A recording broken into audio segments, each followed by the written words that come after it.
What is up, everybody, and welcome to the second episode of Real Time with Redpanda.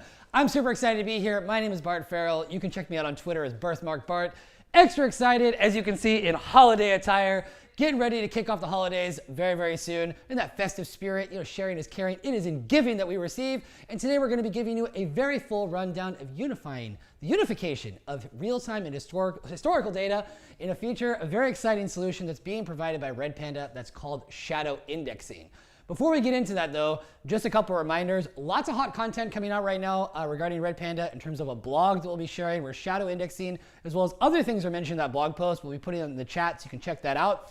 As usual as well, you've got the description in YouTube. If you're not in the Redpanda Slack already, why not? Get in there. All right, you got the link. You can click on that to hop in there. Check out all the action. Get your questions answered. Very friendly people who are ready and willing to help you out. So you got that at your disposal. We'll also be dropping a link to the Linux Foundation webinar that happened yesterday, which was really, really cool. Got some great insights as well too about Redpanda in there. Also be sharing that with you. That being said, as we did the last time in episode 1 when we got rockin', we have a little bit of a rap acapella, because I do like acapella. I'm normally rapping these days with beats behind me, but I love the acapella vibe, all right? So, gonna get this started the right way before we bring on Alex Gallego, CEO of Vectorized and founder creator of Redpanda. Let's get started with the right kind of vibe, all right? Yo. Shadow index, the saddle's in steps, the battle's in check, rattles with thin necks, cattle that's thin bred, tattle that's sin, friend, real time and historical, data unified, rhetorical, Delphi that's oracle, rows and columns categorical, your code untouched, storage unclutched, like Starsky uncuffed, delivery unrushed, from the cluster, the cloud strength mustered and it's loud. Open source, high quality, it's the best standard. We going live to thrive. It's real time with Redpanda. That being said, thank you very much. That being said, I'm gonna sit down. I'm gonna take my sunglasses off. I'm probably gonna get some water. And with that in mind too, I would like to bring on Alex as soon as we can to welcome you to episode 2. Alex, what's up, man? How you doing? Hey man, good to be here. I'm doing great. I'm also wearing some prototype holiday swag. This was actually invented by Juan Castillo, which is one of our devs in Colombia. There was this competition, basically who can come up with the coolest swag for the holidays. And I don't think anyone else has had it. I'm just testing out to make sure that the fabric feels good. So yeah, so anyways, happy to be here. It's good to be part of the holidays. I hope everyone is having a good break. Yep, I really dig your style. Like I said, fashion is smashing, truly passion. Alex, today, we touched on this a little bit in the first live stream that we did, but in this particular one, we're going to be talking about shadow indexing. Now, where did this term come from? Where did it come about? What can we expect today in today's session? Yeah, so I think today there's this, we're going to talk about why did we go about inventing this thing we call shadow indexing? And it's really like a category of features. There are too many features to just be called tiered storage. And we'll talk about what's the difference between that tiered storage and shadow indexing, really. So that's really the major piece, but the motivation behind that is frankly cost. Like when you start to stream data and say a gigabyte per second or hundreds of megabytes per second, the cost of running streaming data on a cluster becomes cost prohibitive. And it doesn't really, like when you start out with the streaming, you don't know you're going to hit that wall until you start to hit the $100,000 bill on AWS. And you're like, okay, something has got to give. And then you kind of have to give up some of the goodness that comes with Redpanda or Kafka, to be able to have manageable costs. And that in particular, I mean about data retention, right? So you have to give up safety, and I want to get more technical. So you have to give up safety, replayability, auditability, a bunch of benefits that come with storing your data on disk, and basically the reason why Kafka was invented, and subsequently what Redpanda kind of came and started to innovate on, because it becomes too expensive, right? Yeah. And so that's really kind of the fundamental piece that we're going to talk about today. What is shadow indexing? How come this came about? What are the benefits of it? How does this complement the idea of our other safety principles like Raft, right? Like, so if you combine both things, Redpanda, Raft implementation, and this idea of shadow indexing, what do you get, right? Like, why is this sort of such an interesting thing? This has also been by far the most requested enterprise feature since we started the project 2.5 years ago. People were just asking us from day go. They're like, hey, I want to stream data in real time, but I want to do it in a way that doesn't break the bank. So how do I do it? And kind of like the problems that this solves for people in a way, this is also being worked upstream. I think there's a kit for it on Apache Kafka. I'm going to talk about where this idea came from, and just to expand on last week's episode on like, I think this is really what Pulsar innovated on, is the idea of disaggregating compute and store. And so when Redpanda really learned from both projects, right? The API from Kafka, and then this storage disaggregation from Pulsar. Different implementations, but same ideas. Does that make sense? Yeah, absolutely makes sense. And I really like the approach as well too, is that empathizing with your users, that if they like this technology and they want to implement it in the organization, almost preparing them for the conversation of, hey, well, what's going to be the cost? You know, for folks when, you know, making the cloud transition back in the day and realizing the ballooning costs that could cause. Now we also see it, you know, because I'm quite active in the Kubernetes space, you know, what's going to be the price tag that's going to go along with that. These are really, really practical things for anyone to have. So very, very excited to hear it. That being said, take it away. Draw. Remember, folks, if you've got questions, doubts, anything, drop them in the chat. We'll get them answered. As Alex said, today's session is going to be about 30, 40 minutes. Anything that we don't get to in the session, in the episode, we will continue the conversation on Slack. Alex, go for it. Yeah, one more thing. Definitely tell us also the topics that you want to see covered next. We have such like a library of content that we're trying to prioritize.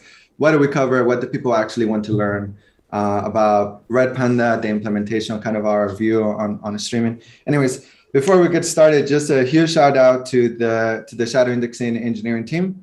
They really kind of took and extended the initial design that we had come about, and frankly implemented a much better version than we originally thought and designed. So big thanks to Evgeny, Alexis, and Lena for working tirelessly on it for I think about a year and a couple of months. So it's been a feature that frankly we started working on as soon as we had a stable Kafka parser.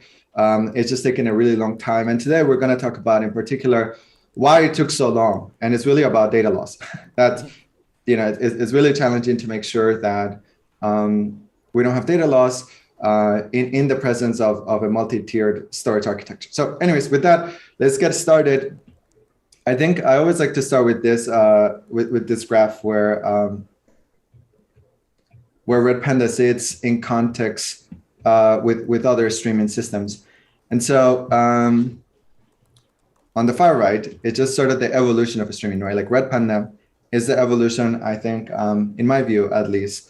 And the things that we learned from previous systems is what we learned from Kafka was that the API was really popular and really useful if you want to use like TensorFlow or, you know, Spark or a bunch of other systems. Really, if you decouple Kafka and you look at it with a little bit more nuance, there is an API, there is a server, and then there are clients.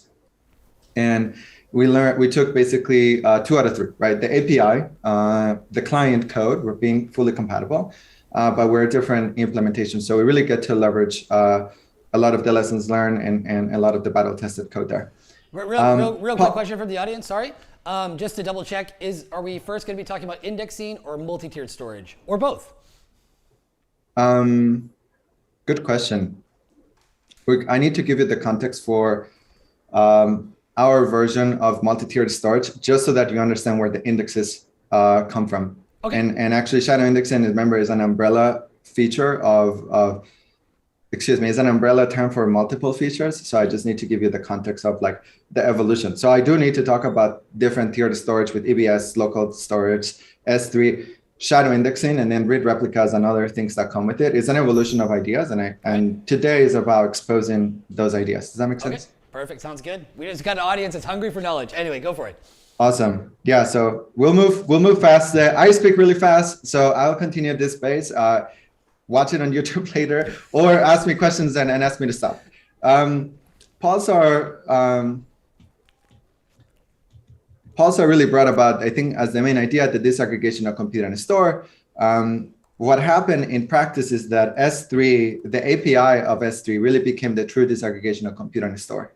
And so with that, I think let's jump into the motivation and the raison d'etre. The reason for this is twofold. There is an increase of pressure to store more data in a way that doesn't break the bank.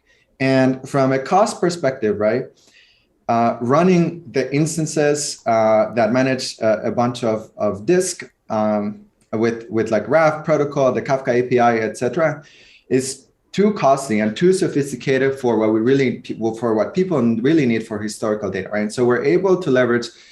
In my view, I think S3 is like an engineering marvel. Really, it offers 11.9 of durabilities, which is, let's see how long it takes to write 11 nines. 1, 2, 3, 4, 5, 6, 7, 8, 9, 10, 11. It's like, what does that even mean? It's just such like a good engineering project. I'm always in awe and inspired to hopefully build a storage system that can get to 11 nines of durability. So this is really what S3 gives us. And in turn, they put pressure on other systems like GCP and Azure to actually increase the level of durability, right? I think AWS has pushed other vendors to do as well as they have done, really in terms of durability, of proving that their system is correct, blah, blah, blah. So the motivation, again, really is cost. It's like, how do you run a streaming system that can store petabytes of data cheaply, frankly, or scalably, or cost effectively. And so the reason is here, if you have three nodes, right, like you're replicating data 3 nodes, and like this logic expands to larger clusters. So let's say you have Redpanda here running on 3 nodes, and let's say each node has 1 terabyte of disk. To increase this to 12 petabytes, right? So let's see, 1200x improvement here, 120x improvement here. I think 1200x is correct. You would need either a much larger number of Redpanda nodes, assuming that 1 terabyte is the local capacity of your laptop. So to scale it down to people, right? Like your laptop can only host so many hard drives. So there's like a physical limit, right? And so assume that in a cloud, and this number is to scale, so it doesn't matter. Assume that in each cloud instance, let's say whatever, 10 terabytes, it doesn't matter. They're like low numbers.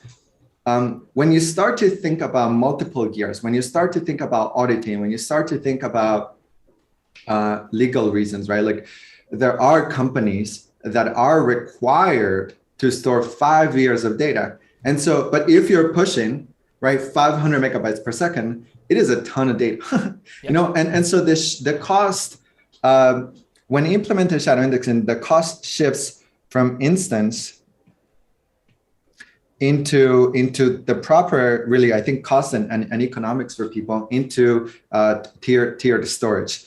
And so let me just give you an example. When we started, and I'm using, this is a real life use case for one of our customers. When someone asked us like, hey, can you give me a quote for a terabyte cluster? I was like, okay, it's X dollars. And then we told them, I was like, hey, we have this thing called shadow indexing. It's in technical preview. It's going to be GA second week of January or so.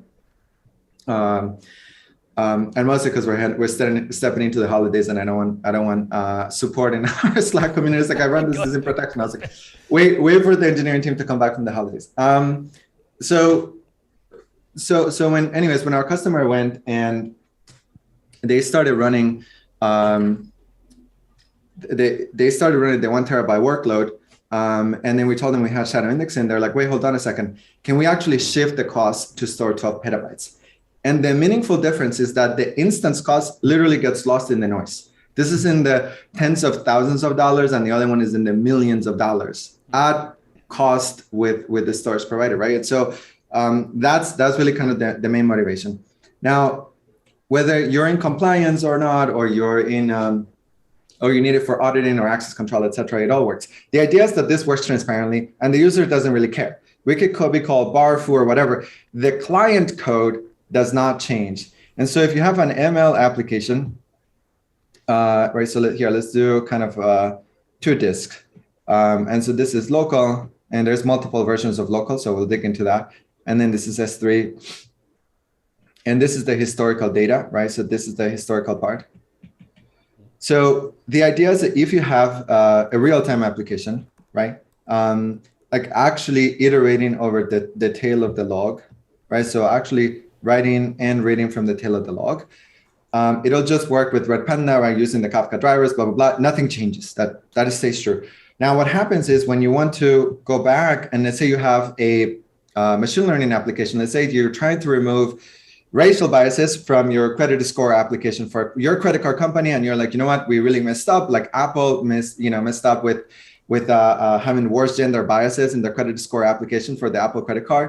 And it was only until basically a rich white woman came and it's like, hey, like what's going on? And there was this whole debacle on Twitter and they fixed it.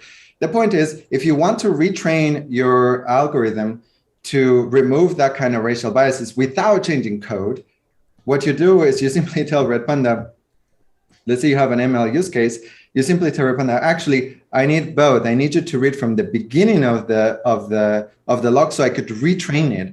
And then the coefficients of the machine learning algorithm, which is TensorFlow or SparkML, it doesn't really matter, or MLlib, like the Java library. There's like, hundreds of them, or of machine learning workflows that's seen just as much innovation, if not more, than streaming.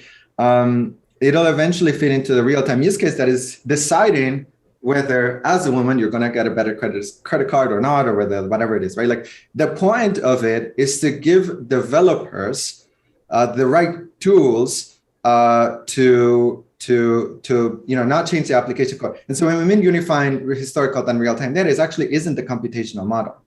It's the fact that you can take the same code unmodified and tell Redpanda, hey, start from offset 0, which was 7 years ago, and then recompute the new coefficients for this machine learning workflow so that, like I updated the code, but I didn't want to change the whole thing, right? Like the rest of the pipeline stays the same. So that's what we mean by real-time unification. So it's unified access to both tiered and local storage. Let's talk about what this means in practice. Wow, time is flying today. Maybe there's a ton of content to cover. So we talked about the motivation, we talked about the use cases. Now let's talk about the technical implementation. Mm-hmm.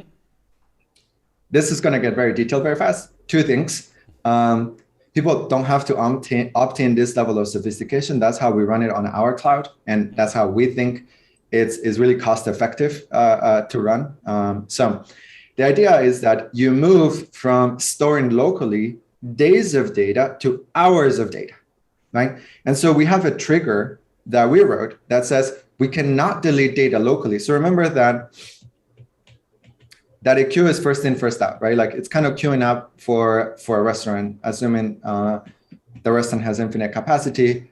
The hostess will simply take the first person, say like, okay, I seated you, then you would take the next person, I said, I seated you, blah, blah, blah, blah. And then at some point, you kind of have to trim the tail of the log, right? And so this actually, deletion in Kafka is called compaction, right? It means that you have to make a space for new data to come in. And so like in the use case of the restaurant, like once you feed the people, you're like, okay, thank you very much. Like you need to get out because I need to serve more people. So this compaction is blocked until data is actually uploaded into an S3 bucket. This starts to give you a computational guarantee, right? Like now you can say, here I store 3 hours of data or whatever you want to do.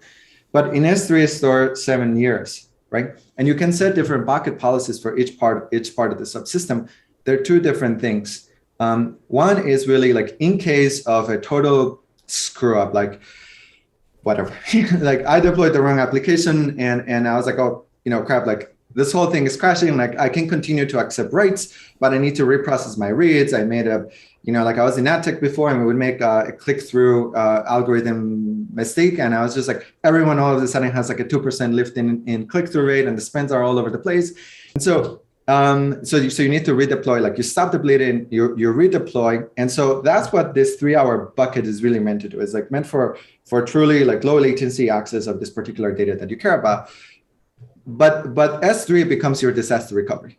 S3 starts to give you like business SLAs, like mean time to recovery. How long does it take to rehydrate a cluster? What happens in the case of total cluster failure? What is my multi-region AZing in a way that's relatively cost effective?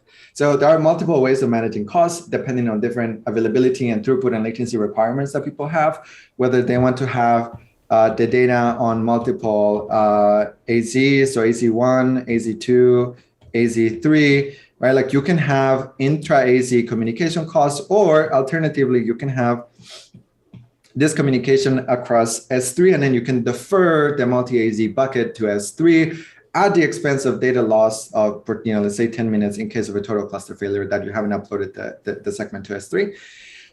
Right, so there are different levels of how you manage cost here. Let's talk more details and dig into the next level. Any questions from the audience so far? No, so far so good, but I think it's just important to maintain this theme of, like you said from the beginning, what happens if data loss, or how can this be prevented, and disaster recovery and all this kind of stuff. Imagining worst case scenarios. If you're in any kind of management position, you're always going to be trying to budget for that in the sense of resources, money, and time. And so I think what we've been talking about, sort of, threading through this, is that, what are the guarantees? What are the ways in which this can be prevented? And how can everyone rest at ease while taking their streaming to the next level? Exactly. Let's talk about that. That's I need to let me just set up for the chat, because okay.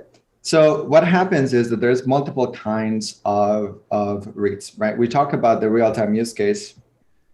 And so you have a client, let's say written in Java or whatever it is, using or in PHP using libparty Kafka, it doesn't matter. And so a client typically connects to Redpanda. And what I call the tailing reads, right? So like the classical Kafka use case, like you're writing and you're reading, it's roughly real time, and this is like human real time, right? Like most use cases that we're seeing is they are hundreds of milliseconds, right? 150, 200 milliseconds. That's mostly where people operating Kafka. Not because the tech couldn't perform better, but mostly just the historical, how people have developed real time applications. So you have these things, and typically this is where in our cloud, at least, we'll read from an EBS volume, in part because we use Kubernetes, and sometimes the cloud providers are like, hey, you have to upgrade your entire cluster now. And you're just like, wait, hold on, I'm not ready for this. And they're like, too bad, I'm gonna take off all of your pods, and we just want a way to reattach that particular search. So let's say that you wanna store, let's say, I'm gonna make this up. Let's say 4 hours of data on an EBS volume, right? So it's just an EBS volume, it's a network attached disk for this particular thing. And so why have a local disk? We've been doing benchmarks with the new Graviton instances on Amazon, like the latest one, I think the LMG4X, which has, I think byte for byte is about 20% cheaper than the i3EN the i3EN instance family. So we'll get into that in just a second. So assume that the client issues a write or a read, and then it'll fetch it from disk, and then it'll return it here, and then it'll fetch it from client. Now, what happens if you have either the same client, or for the purposes of this discussion, let's add a second client at the same time. The second client wants to read from Redpanda from 7 years ago. So it is just the same. Remember that the Kafka API doesn't know whether data is tiered or not. Right, like it just says like it doesn't ask, fetch opposite 0. Yeah. Yeah. So Redpanda is like, oh, okay, here's what I'm going to do. I don't have 7 years from now. I only have the last 4 hours. So what I'm going to do, I'm going to suspend this fiber, because we use a future library. And I'm going to take this data, and then I'm going to copy it here onto S3 in segment files. And then I want to render the read immediately, right? Here's what happens, and this is the cool thing. We built a prefetcher that we know that data, once you fetch like Kafka, and the reason we don't use the page cast, the reason we have our own read ahead and write behind algorithms, even when we're writing to local storage, is that we know that once you access data, you're very likely to read the next data, right? Like it's just kind of what it is. So we'll start a prefetching at the same time that we issue the first query. We'll start a prefetching of the next segment, right? And so we'll start to just read the historical data, so that the latency on the first request could be high, but future requests to that particular partition should feel no different than if you were reading in real time. And all of it has to do with this prefetching strategy. Right? And so the core idea here is that if you access, we're kind of embedding semantics of the Kafka protocol and what we've learned of how applications accesses.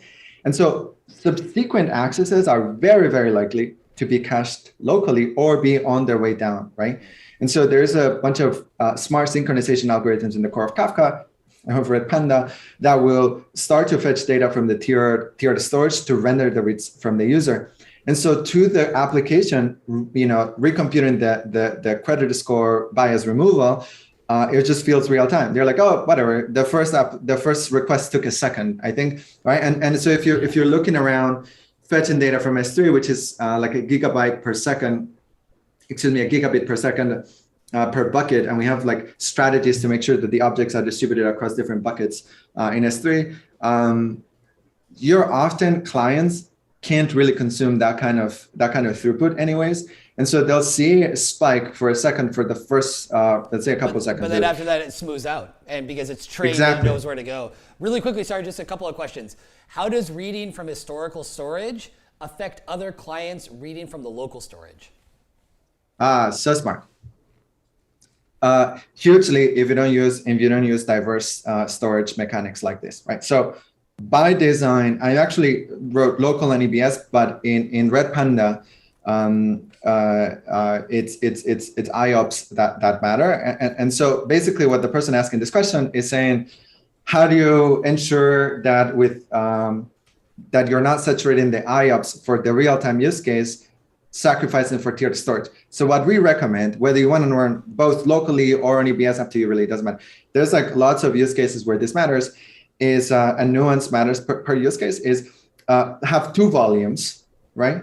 And so one volume is dedicated to the cached tiered objects and a secondary volume for the real-time cache. And if you don't have that, well, then you're gonna pay the cost, right? Like there's no magic here.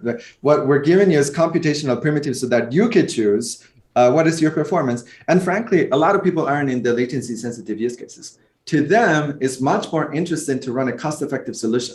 Like they would choose to have second level latencies as long as you could run at the cost of S3, like 2 gigabytes per cent, 2 cents per gigabyte. And so what we recommend is having two separate volumes so that the IOPS are separated and you get tenancy capacity through that. Does that make sense? Yep. And there's a follow-up to that. Is there some policies you put to limit noisy neighbors? Can you define that a little more? Like there are many policies. How to count the ways? That's okay. Yeah, you keep going. Okay. Well, let me answer that quickly because we're coming up on time, and I want to talk about two important things. But let's talk about that because that's such a hard question. So first of all, yes. So we have cross-core quotas. And so what it means is that if you have two cores, right? So if you have core 0 and then you have core 1, sorry, let me minimize this thing. If you have core 1, the cross-core communication here, there's a quota. 2, there's IO quotas. 3, there's memory quotas. And it's non-trivial to say that a particular producer ID or consumer group ID will consume a particular quota. It's not as well defined.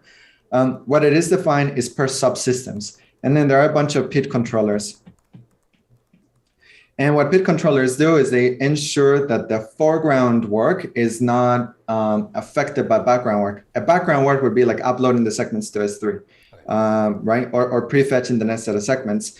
And so, so we prefer foreground workload. Like the question is really like, what happens to saturation? At saturation, you're giving up historical data latency, right? Like it's really what people expect. We don't expect that your actual real-time use case, your foreground workload should be dramatically affected by this. If you want to run on one hard drive, then you are going to get affected for this type of read, but there's also no magic that the Redpanda can do. We're just giving you the tools to do it. But anyway, sorry, going back to this, there's one important thing That was a really hard question, and that honestly deserves like a talk on its own. Like, what happens during back pressure? How does this actually affect the system performance? No. And the person did clarify saying, as in referring to Linux process policies, and then we got somebody else who jumped in saying, in Kafka, when a client reads historical data on disk, it typically affects latencies of other clients, which is, I believe, you were mentioning previously. Yeah, unless you segment the devices, basically. Okay. All right. Wow, we have 10 minutes left. This is ridiculous. So much to cover. It's Christmas. We can give you another 2 or 3. Don't worry. Keep going. It's all good. Okay. I know this is the last one. I'm so sad. I guess we need to do an. It's fun. I think everyone needs a break. But we'll be back in January. There's another. Yeah, just so folks know, like there's going to be another one on January 12th with a very, very special guest. We won't spoil that. We'll wait till the end to tell you what's going to be. Anyway, Alex, keep going, man. All right. Let's talk about a particular design that I think is unique to the actual implementation, so that the developers in the audience learn like a particular mechanics of how we implemented this thing. So data loss is a real thing, and it's hard to do well, right? And so Redpanda, for those new in the audience that don't know Redpanda, we use Raft. And so Raft gives you basically completeness guarantee. It gives you no gaps in the log, and then it gives you reconfiguration changes. Sound, right? Like it means like adding nodes, removing nodes. That part of the protocol is sound. No gaps in the log. It means that in case of a crash, you cannot make progress unless you're caught up. That's important for correctness. And then the same thing for completeness says that even if you don't have any gaps, you can't be a leader unless you're at the head of the log. So let's talk about how that ties into shadow indexing and here to start. When you have a set of machines like this, there's going to be leader swap, right? So like in the happy case, this thing is super easy. It's kind of like taking what people have classically done with Kafka, and you put S3 CMD on like a Python cron job or S3 CMD is like the Java thing, and whatever, you put on a supervisor D Python process, and you're like, make sure that every hour you move the segments from this thing to this other directory, you zip them up, or like when you tar them up and then you upload them to S3, and there's like some level of lag, and it runs on every machine. And so you end up with like 9 copies of the data because S3 is also copying the data. So what we wanted to do is obviously give you computational guarantees of the number of data stored, but more importantly, give you correctness. And so what's interesting is that what matters is correctness to the application, right? It means, which it's a nuanced top thing to say, because what it really means is we can actually store overlapping segments as long as what the user sees is the correct offsets, right? So begin and end. And so what does that mean? Each computer in the cluster is configured differently. Maybe you have Optane, 3D cross-point devices, and you just want to make the segments a gigabyte, making this up. And maybe a different computer in the cluster has spinning disk, and you want to make them 32 megabytes. It frankly doesn't matter. We have to reconcile multiple shoe sizes or t-shirt sizes such that the end result is that the client observes correct data and correct offset management. So it's going to get nuanced pretty fast. And so the way we do this is we try to, so the leader, and we have to talk about subcomponents differently. The leader tries to write a batch, and if it fails with basically with quorum, which for us is x equals -1 or like a quorum write. So it'll try to write a batch to the log itself, telling the log, I am the leader and I have uploaded, or I am about to upload this segment. And so Raft doesn't allow the leader who thinks is a leader to successfully write the batch unless it is the leader itself. Why? Because we have completeness, no gaps, guarantees from the underlying protocol. So if we write the metadata that says, this is what I'm about to upload into the log itself, there's basically the log for us is translated. And by that is we use a single log per partition to store additional data that the Kafka protocol cannot read. Fundamentally, right? Like I think that's a really important difference. The Kafka client drivers cannot read that. And so there is a true offset translation into Kafka offset translation. Kafka cares about really one type of batches, other batches like transactions and controllers, etc. But by and large, data batches. You care as a developer that if you write a batch, you could read a batch. That's the only thing that you care, which was a specific design decision for us to use API compatibility and not a storage level compatibility. So that has given us so much freedom to innovate on the storage subsystem. And so what happens is you write a data batch, and that gets stored as a true offset in the sense of Raft log completeness. But when a client reads, it may not be able to see the true end of the log. It doesn't matter, because as long as the semantics are preserving to the client application, we are correct. So that's the first. This is a very subtle thing. And what's cool is that using Raft itself to store the log about itself is really powerful. There's no separate mechanics. It's the same protocol that clients are leveraging for data correctness. So we also internally have one protocol exactly for replicating data, and it's Raft, and we use it pretty heavily. In fact, internally, we have like 13 different kinds of batches that we stored in the log that get translated when you issue a read and you issue a write. And so there's like, you can think of it, we keep like I think 8 bits or something extra to differentiate up to 254 different batch types. And then we only return and translate if you're 1 or 2 or 3 types of batches. Anyways, why does this matter? In case of a leader crash, right? So if there are no crashes, right? In case this crashes and you get a new leader, say leader prime, the new leader has to, first it reads the log, right? And it's the same mechanics. And it means that the computers that are responsible for that particular partition are the computers that get the update about that particular partition. And so that's why we also use the log to deliver metadata about the partition and the subset of computers that have that particular partition. It's kind of very anyways, let's follow along with that. And so what it means is that if the previous leader has a different shoe size, a different t-shirt size for the log, but the new leader has also a totally different starting and ending offset, and I realize we have 3 minutes, what will happen, let me change colors here real quick.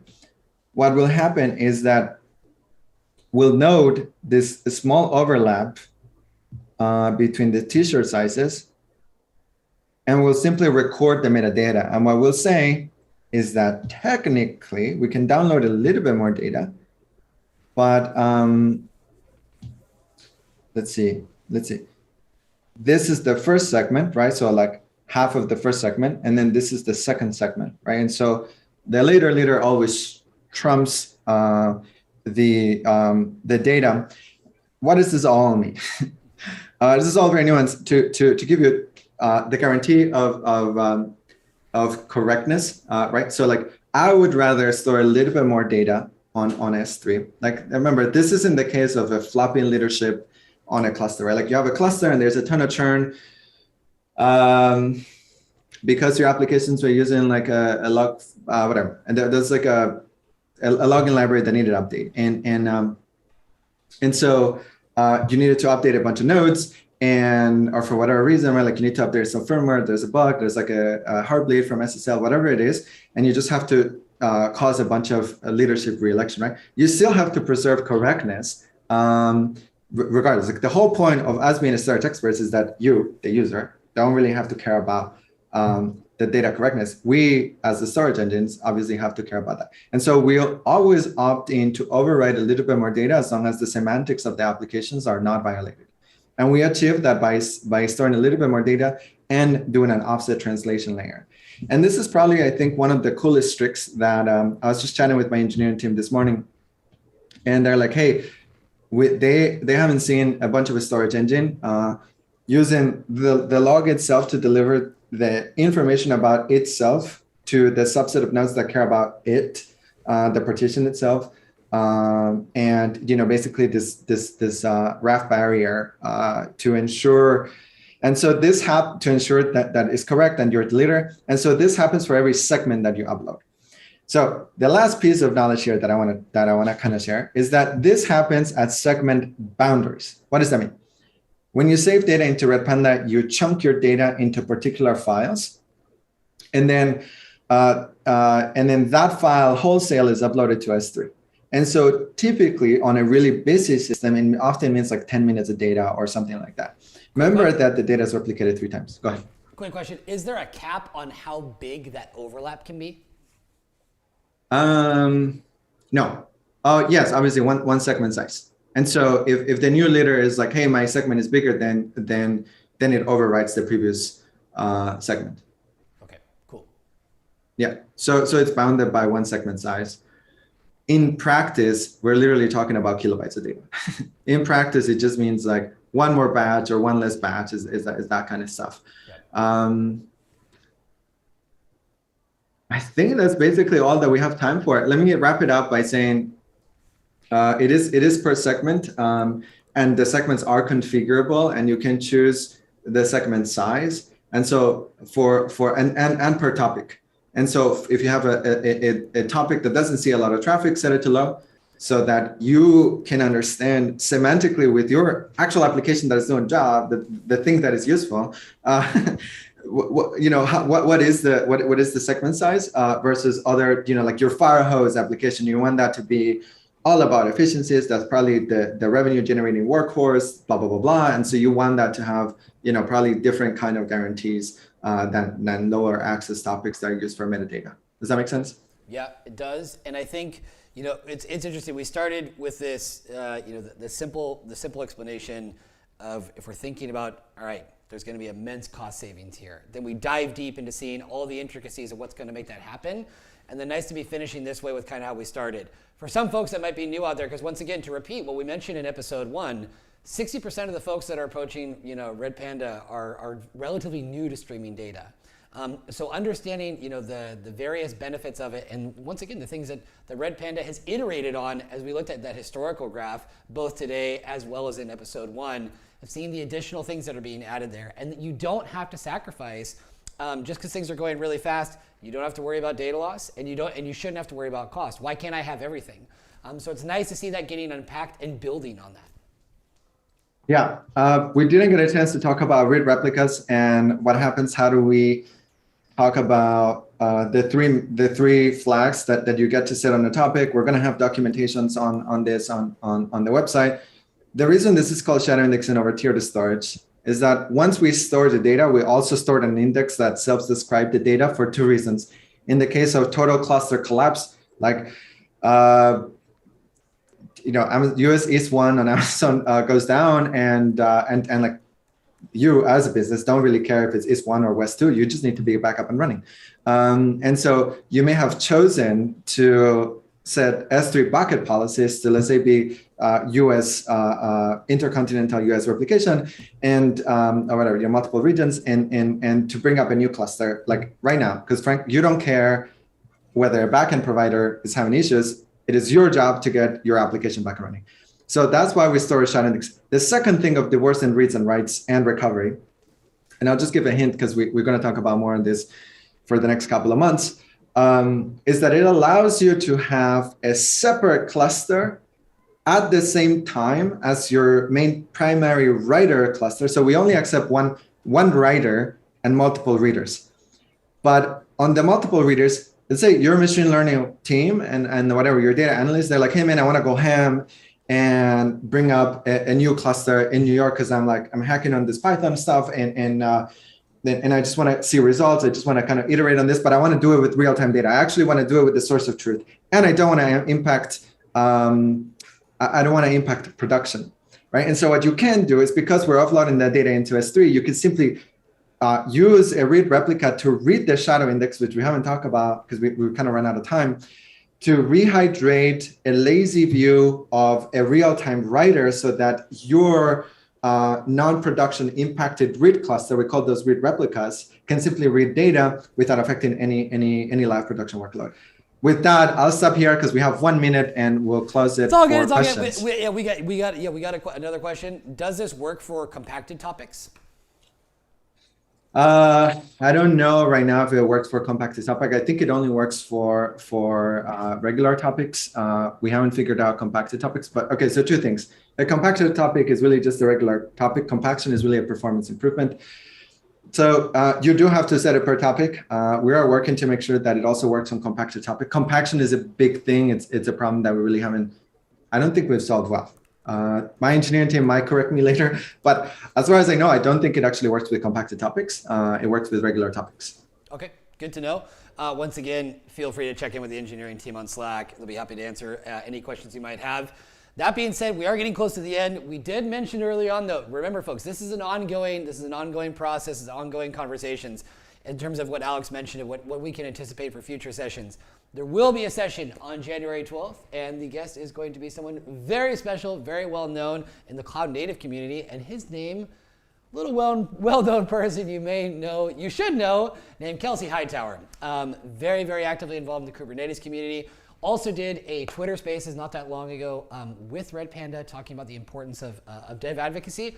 As we touched on earlier, 60% of the folks that are approaching Redpanda are relative newcomers to this. So having the dev advocacy strategies in place to make the onboarding easier, to show the value that's being provided, obviously it's very, very important. So you can catch Kelsey on January 12th. There will be more info coming about that soon. I'm going to drop a couple links right here in the chat as well too. If you want to check out the code on GitHub, you can go check that out. Obviously, in terms of blogs, you can also, once again, please feel free to jump in Slack. Lots of stuff going on there in terms of conversations, people willing and ready to help you get the best you can out of Redpanda. As we did in episode 1, want to finish this. As both of us are so artistically dressed, I think it's only appropriate that we share another piece of artwork. While we were talking, we have an amazing artist behind the scenes. His name is Angel. He's in Spain, as I am. We're all in different parts of the world.